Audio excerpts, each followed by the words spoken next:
Mga kababayan, huwag nyo nang hanapin ang mga pulis sa presinto sapagkat kami ay nasa inyo ng mga telepono. Dial 911, darating kami sa loob ng 5 minuto. Lilingkod sa bawat Pilipino at magbibigay ng tamang impormasyon para sa tahimik at maayos na Pilipinas. Police News Network, alagad ng batas, tagapagtaguyod ng balitang pulis, sandigan ng mamamayan, patnubay ng katotohanan.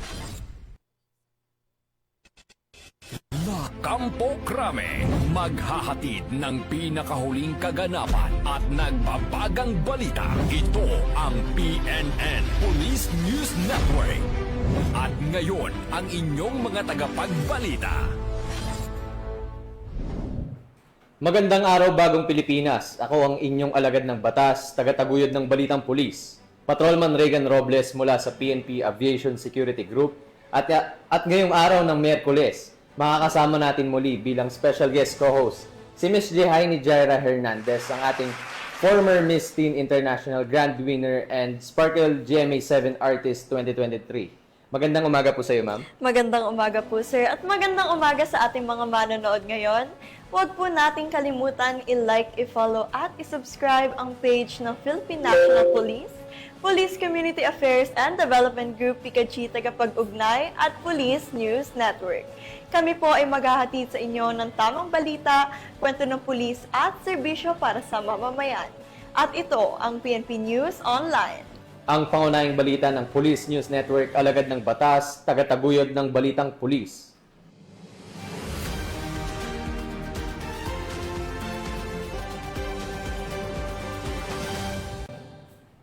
Narito ang mga balitang dapat niyong abangan. High-value drug suspect timbog, mahigit 700,000 pisong halaga ng shabu, nasamsam. Lalaki timbog sa bypass operation sa Cotabato. At tulak ng droga, arestado sa patong-patong na kaso sa Cotabato City.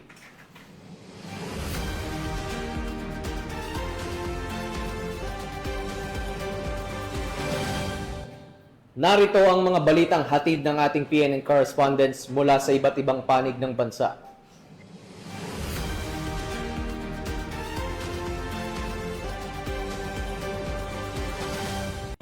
Simulan natin ang balita mula sa bahagi ng Luzon.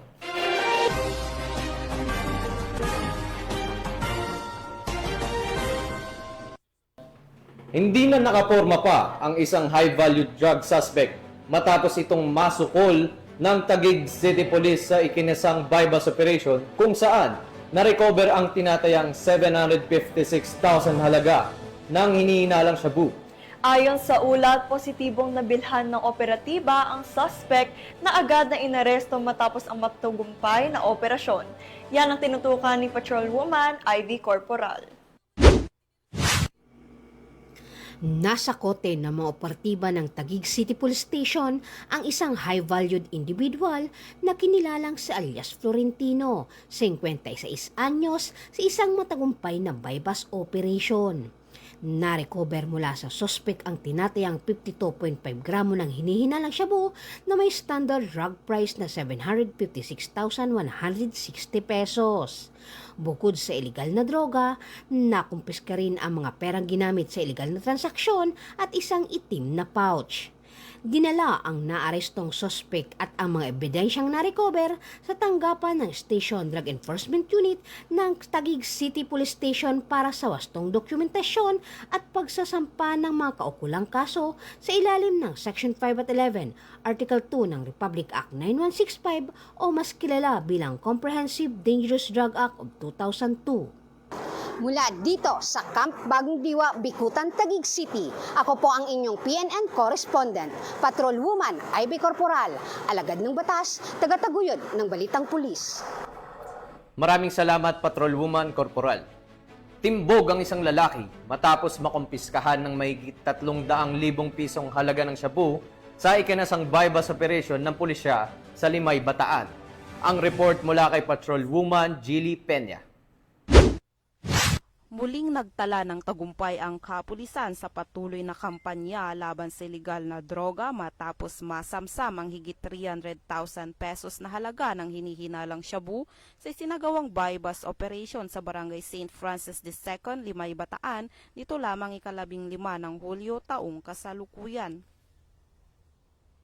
Ang operasyon ay pinangunahan ng Limay Municipal Police Station sa ilalim ng pamumuno ni Police Major Jimmy Albert A. Desin, hepe ng Limay MPS, sa mahigpit na gabay at direktiba ni Police Colonel Marites A. Salvadora, Provincial Director ng Bataan Police Provincial Office. Naaresto sa mismong operasyon ang isang suspect na kinilalang si alias Maki na nahulihan ng nasabing kontrabando na umabot sa timbang na 57 grams at may standard drug price na 387,600 pesos. Yun po, yung suspect po natin, hindi po siya taga rito sa Bataan. Galing pa po siya ng Taguig. Resident po siya ng Taguig, doon may mga kamag-anak siya dito sa Limay na dito siya nagbabagsak. Area ng Balanga, and then dito rin sa Limay yung item niya galing ng Taguig. Siya ay agad na dinala sa istasyon ng pulisya para sa kaukulang dokumentasyon at disposisyon. Nahaharap ngayon ang suspect sa kasong paglabag sa Sections 5 at 11 Article 2 ng Republic Act 9165 o ang Comprehensive Dangerous Drugs Act of 2002. Ayon sa Bataan PNP, ang matagumpay na operasyon ay bahagi ng mas pinaigting na kampanya ng Philippine National Police laban sa paglaganap ng ilegal na droga sa lalawigan upang mapanatili ang kaayusan, kapayapaan at kaligtasan ng mga pamayanan sa Limay at Karatig Bayan. Patuloy ang panawagan ng kapulisan sa publiko na makipagtulungan sa pamamagitan ng pagbibigay ng impormasyon upang masugpo ang mga kriminal na aktibidad sa kanilang komunidad. Mula dito sa gitnang Luzon, ako ang inyong PNN correspondent, Patrolwoman Gili Advincula Peña, alagad ng batas, tagataguyod ng Balitang Pulis. Maraming salamat, Patrolwoman Peña. Isinagawa ang isang makabuluhang turnover of command ceremony ng Provincial Director ng Pangasinan Police Provincial Office sa Lingayen, Pangasinan, kung saan formal na isinagawa ang pagbabago sa pamunuan. Pinangunahan nito ni Police Brigadier General Dindo Reyes, Regional Director ng Police Regional Office 1, bilang pagkilala sa responsibilidad at hamon na kalakip ng liderato sa lalawigan. Police Staff Sergeant John Del Supremo sa report.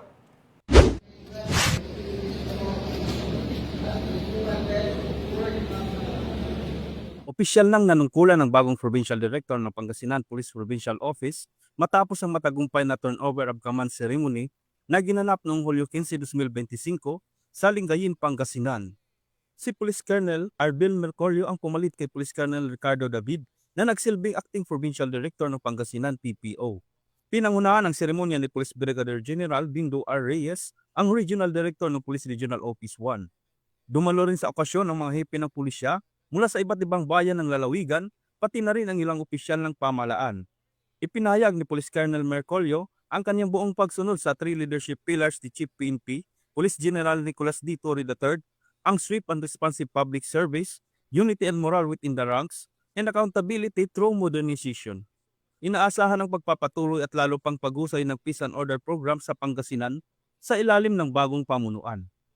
Mula dito sa PCAD Ilocos Region, ako ang inyong PNN correspondent, Police Staff Sergeant John Del Supremo, alagad ng batas, tagataguyod ng Balitang Pulis.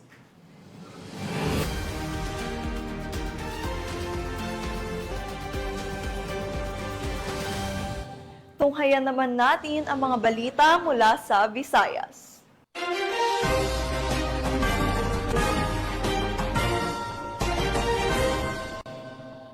Napasakamay na ng mga otoridad ang isang estudyanteng wanted sa kasong statutory rape matapos arestuhin ng mga operatiba sa ikinasang manhunt operation sa pangunguna ng PNP Anti-Kidnapping Group Visayas Field Unit sa Barangay Abilay Norte, Oton, Iloilo. Ang operasyong ito ay bahagi ng pinaigting na kampanya ng Philippine National Police laban sa mga wanted na personalidad, lalo na sa mga kasong may kinalaman sa karahasan, at paglabag sa karapatang pantao. Patrolman Reggie Barnuevo sa balita. Ang isang estudyante na lalaki na tinugurang most wanted person, top provincial level at top 1 municipal level sa kasong statutory rape. Matapos ang isinagawang manhunt operation ng mga operatiba ng PNP Anti-Kidnapping Group Visayas Field Unit sa pamumuno ni Police Lieutenant Franco C. Aguilar ng Iloilo Satellite Office katuwang ang Uton Municipal Police Station, Iloilo PPO at Provincial Intelligence Team ng Regional Intelligence Unit 6. Dakong alas 10:09 ng umaga, Hulyo 14 ng taong ito sa Barangay Abilay Norte, Uton, Iloilo. Kinilala ang suspect na si Cedric Jan Regoyta Reyes, 19 anyos, binata, tubo at residente ng naturang lugar. Inaresto siya sa bisa ng warrant of arrest para sa kasong statutory rape na inilabas ni Honorable Regina Centenera Galang Guarin, presiding judge ng RTC Branch 36 Judicial Region, Iloilo City, na walang inirekomendang piyansa para sa kanyang pansamantalang kalayaan. Ipinaalam din sa akusado ang dahilan ng kanyang pagkakaaresto, pati na rin ang kanyang karapatang konstitusyonal sa wikang kanyang naunawaan. Pansamantalang nasa kustudiya ng Uton Municipal Police Station si Reyes habang isinasagawa ang kaukulang dokumentasyon at ang formal na pagsasauli ng warrant sa korte. Ang matagumpay na operasyon ng BFU Iloilo ay bahagi ng patuloy na kampanya ng PNP Anti-Kidnapping Group laban sa kriminalidad at pagtutok sa mga individual na may kaso upang matiyak ang seguridad at hustisya para sa publiko. Dito sa Anti-Kidnapping Group Visayas Field Unit, Camp Sergius Minya, Cebu City. Ako po ang inyong PNN correspondent, Patrolman Reggie Barnuevo, alagad ng batas, tagataguyod ng balitang pulis. Maraming salamat, Patrolman Barnuevo. Bilang bahagi ng pagdiriwang ng ika-30th Police Community Relations Month 2025, inilunsad ng Sapian Municipal Police Station katuwang ang lokal na pamahalaan, Municipal Social Welfare and Development Office at Kabataan kontra Droga at Terorismo. Ang aktibidad na pinamagatang Bola kontra Droga isang 2-day volleyball league na isinagawa sa Capiz. Yan ang balitang hatid ni Patrolwoman Charmaine Balunsat.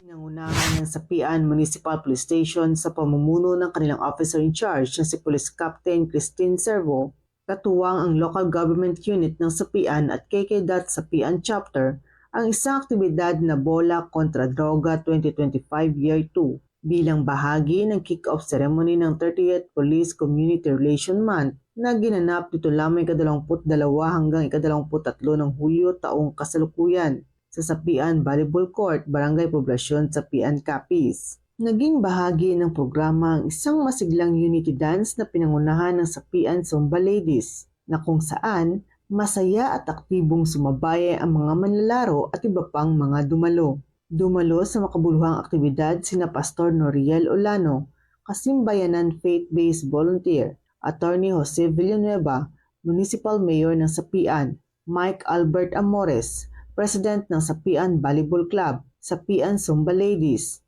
KK.Sapian at ang mga kabataang atleta mula sa iba't ibang barangay ng Sapian na aktibong lumahok sa palaro. Layunin ng aktibidad na ito na maging mabisang plataporma upang hikayatin ang kabataan at komunidad na umiwas sa ilegal na droga. Sa pamamagitan nito, naipakita ng kapulisan ang kanilang malasakit sa mamamayan sa pagsulong ng malusog na pamumuhay, pagbibigay ng kaalaman tungkol sa masasamang epekto ng ilegal na droga, at pagpapalakas ng pagkakaisa at suporta sa komunidad. Patuloy ang kapulisan ng Sapian PNP sa pagsasagawa ng ganitong mga uri ng aktibidad upang mas lalong mahikayat ang komunidad na iwasan ang ilegal na droga tungo sa mas ligtas at maayos na pamumuhay ng bawat isa dahil sa bagong Pilipinas ang gusto ng pulis, ligtas ka.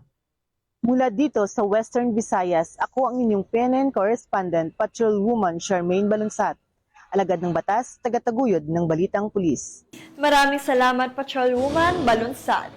Sa patuloy na advokasya ng pulisya para sa pampublikong kalusugan at voluntaryong paglilingkod, nagsagawa ng bloodletting activity ang Regional Medical and Dental Unit 7 upang makalikom ng sapat na supply ng dugo para sa mga nangangailangan, habang pinapalaganap ang kamalayan ukol sa kahalagaan ng donasyon ng dugo.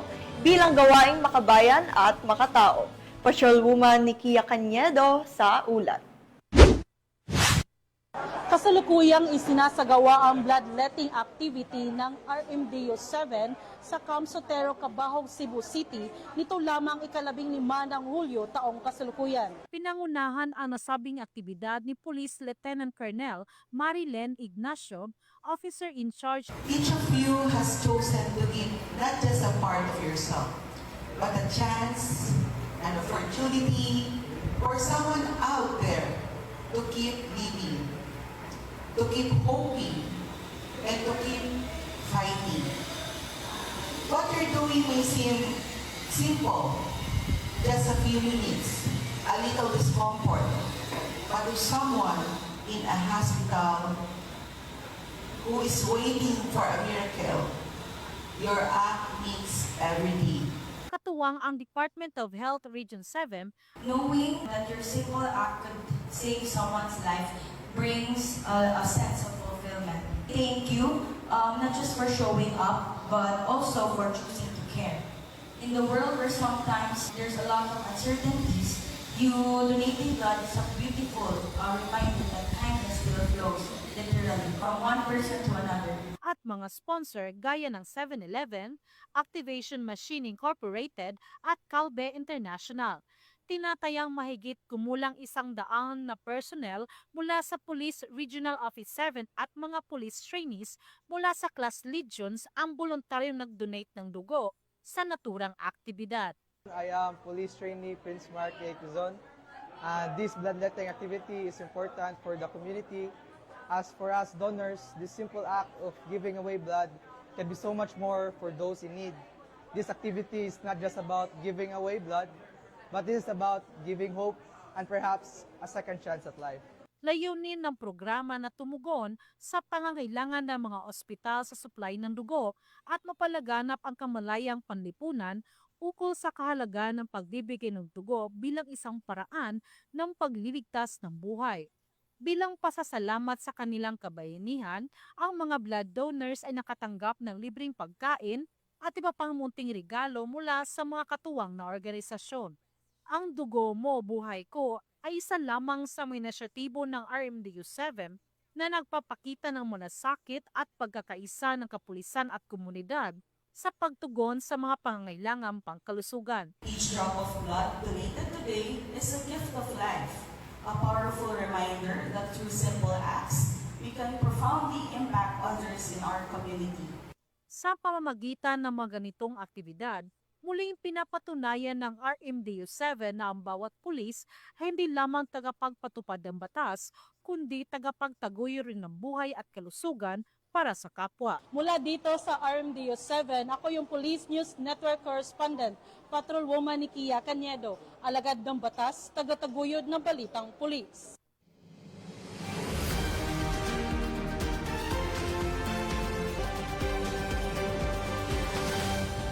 Narito naman ang mga balita mula sa bahagi ng Mindanao.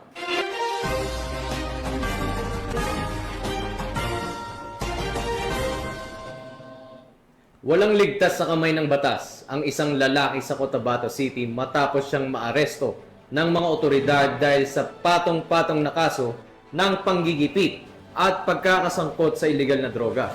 Batay sa ulat, ginamit umano ng suspect ang mga masiselang larawan ng biktima upang takutin ito at hingan ng pera. Bukod dito ay nahulihan pa ito ng hinihinalang shabu sa oras ng kanyang pagkakaaresto. Nakatutok dyan si Patrolwoman Maria Senyora Agbuya. Ang isang lalaki sa ikinasang entrapment operation na maoperatiba ng Regional Anti-Cybercrime Unit Bangsamoro Autonomous Region sa Cotabato City nito lamang ika-13 ng Hulyo taong kasalukuyan. Kinilala ng mga otoridad ang sospek na si Elias Udin, residente ng Cotabato City na nahuli sa mismong pakikipagkita sa biktima matapos nitong pilitin ng babae na magbigay ng pera kapalit ng hindi pagpapakalat ng kanyang sensitibong larawan at video sa internet. Sa isinagawang operasyon, nakumpiska rin mula sa sospek ang hinihinalang shabu, dahilan upang masampahan ito ng patong-patong na kaso, kabilang na ang paglabag sa Article 294 o robbery with intimidation of person, Republic Act 9995 o Anti-Photo and Video Voyeurism Act of 2009, Republic Act 10175 o Cybercrime Prevention Act of 2012 at Republic Act 9165 o Comprehensive Dangerous Drugs Act of 2002. Pinuri naman ni Police Lieutenant Colonel Arnold P. Acosta, Officer in Charge ng Regional Anti-Cybercrime Unit BAR, ang matagumpay na operasyon ng mga otoridad at pinaalalahanan ng lahat na huwag basta-bastang magtitiwala sa mga nakikilala lamang sa internet upang maiwasan ang mga ganitong uri ng pananamantala. Mula rito sa rehiyon ng Bangsamoro, ako ang inyong Police News Network Correspondent, Patrolwoman Maria Señora Agbuya, alagad ng batas, tagataguyod ng balitang pulis. Maraming salamat, Patrolwoman Agbuya. Sa gitna ng mas pinaigting na kampanya ng pulisya kontra illegal na droga, kalaboso ang isang lalaki matapos madakip sa isinagawang bypass operation ng mga otoridad sa barangay Canary Site, Palomoloc, South Cotabato. Tinutukan niya ni Patrolwoman Ara Cassandra Concon. Ang isang lalaki sa nagawang bypass operation ng mga otoridad na nagresulta sa pagkasamsam ng mahigit 200,000 na halaga ng shabu sa barangay Canary Site, Palomoloc, South Cotabato. Kinilala ang suspect na si Alex Toto Ian, isang high-value individual, 28 anyos, mekaniko, residente ng barangay Diangas North, General Santos City. Na-recover sa suspect ang 7 perasong transparent sachet na naglalaman ng hinihinalang shabu na tumitimbang na 39 grams na nagkakahalaga ng 267,540 pesos, isang 1,000 peso bill bilang bypass money, isang sasakyan na Chevrolet Trailblazer White. Naging matagumpay ang operasyon dahil sa pagsisikap ng Palomoloc PS, PDEA 12, Highway Patrol Group South Cotabato at South Cotabato Provincial Intelligence Unit. Ang matagumpay na operasyong ito ay bunga ng determinasyon at maagap na aksyon ng ating PNP kontra droga. Mula dito sa Rehiyon 12, ako ang iyong PNN Correspondent, Patrolwoman Ara Cassandra Concon, alagad na batas, tagataguyod ng balitang pulis. Maraming salamat, Patrolwoman Concon. Bagsak sa kamay ng batas ang isang hinihinalang tulak ng droga matapos maaresto sa ikinasang bypass operation ng pulisya sa bayan ng Villanueva, Misamis Oriental. Magbabalita dyan si Patrolwoman Danessa Berdos.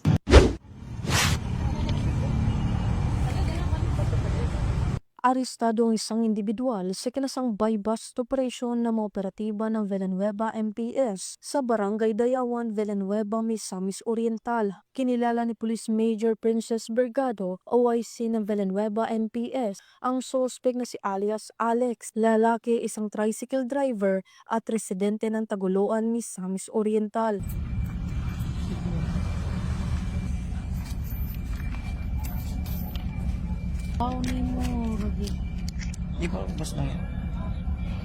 Sa kinasang operasyon ng mga operatiba ay nakumpiska ang 21 na maliliit na pakete ng hinihinalang shabu, isang 500 peso bill na ginamit bilang buy-bust money at iba pa mga non-drug items. Naharap ang suspect sa kasong paglabag sa RA 9165 o Comprehensive Dangerous Drugs Act of 2002. Mula dito sa Camp Capistrano, Gusa, Cagayan de Oro City, ako ang inyong Police News Network Correspondent, Patrolwoman Danessa Berdos, alagad ng batas, tagataguyod ng balitang pulis. Maraming salamat, Patrolwoman Berdos. At para sa huling balita, sa bisa ng search warrant, naaresto ng mga otoridad ang isang hinihinalang high-value individual sa kalakalan ng ilegal ng droga sa isinagawang operasyon sa mismong tirahan ng suspect.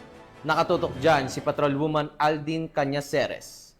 Sa kote ng otoridad, ang isang high-value individual na kilala sa alias na Obet, 47 anyos sa isinagawang search warrant operation noong umaga ng Hulyo 15 taong kasalukuyan sa Purok 10, Nasilla Village, Bogak, Barangay Maa, Davao City.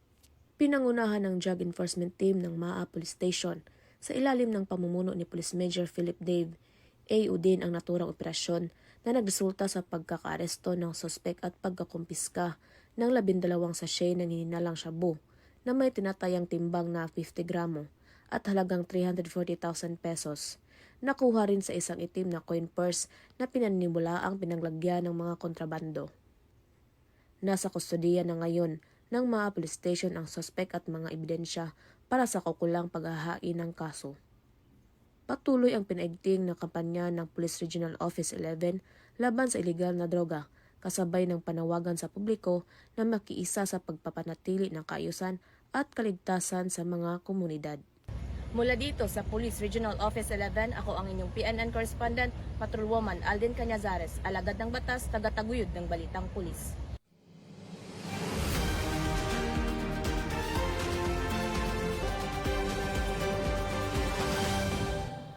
At yan ang mga balitang nakalap ng ating PNN correspondents mula Luzon, Visayas at Mindanao. At bago tayo tuluyang magtapos, nais ko pong maipaabot ang aming taos-pusong pasasalamat sa lahat ng masusugid na taga-subaybay ng Police News Network. Maraming salamat po sa inyong patuloy na suporta. At syempre nagpapasalamat din po kami sa ating guest host ngayong araw na si Ms. Jehaini Jaira Hernandez. Maraming salamat po sa pagpapaunlak sa aming imbitasyon at sa pakikisa sa layunin ng programang ito. Maraming salamat po muli sa pag-imbita sa akin bilang inyong co-host at pinapasalamatan at binabati ko rin po si Chief PNP Police General Nicolas Torre III, Police Major General Roderick Augustus Alba, the Director for Police Community Relations, PIGA-G Command Group na pinamumunuan ni Police Colonel Marvin Joe Saro, Police Colonel Joel Serrano, Police Colonel Adonis Guzman, at Police Colonel Joel Ada. Sa lahat ng personnel ng Police Community Affairs and Development Group at sa lahat ng magigiting na pulis sa buong bansa, maraming salamat sa inyong serbisyo para sa isang ligtas na pamayanan. Sa ngalan ng pamunuan ng Philippine National Police, sa pangunguna ni Chief PNP Police General Nicolas Torre III at sa pamumuno ni President Ferdinand Bongbong Marcos Jr., kami ay maglilingkod sa bawat Pilipino at magbibigay ng tama at balansing balita. At kami po ay muling nagpapaalala na huwag nyo nang hanapin ang mga pulis sa presinto sapagkat kami ay nasa inyong mga telepono. Dial 911, darating kami sa loob ng 5 minuto. Dahil sa bagong Pilipinas, ang gusto ng pulis, ligtas ka. Mula rito sa tanggapan ng tagapag-ugnay ng pambansang pulisya, kami ang inyong alagad ng batas, tagataguyod ng balitang pulis, Patrolman Regan Robles mula sa PNP Aviation Security Group. At ako naman si Ms. Jehaini Jaira Hernandez, former Miss Teen International Grand Winner, maghahatid ng tamang balita, kwento ng pulis at serbisyo para sa mamamayan. At ito ang PNP News Online. Ang pangunahing balita ng Police News Network.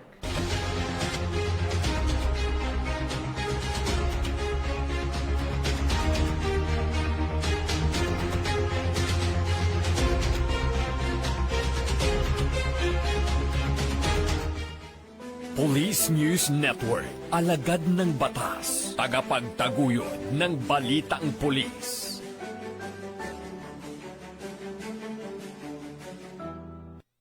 Mga kababayan, huwag nyo nang hanapin ang mga pulis sa presinto sapagkat kami ay nasa inyo ng mga telepono. Dial 911, darating kami sa loob ng 5 minuto.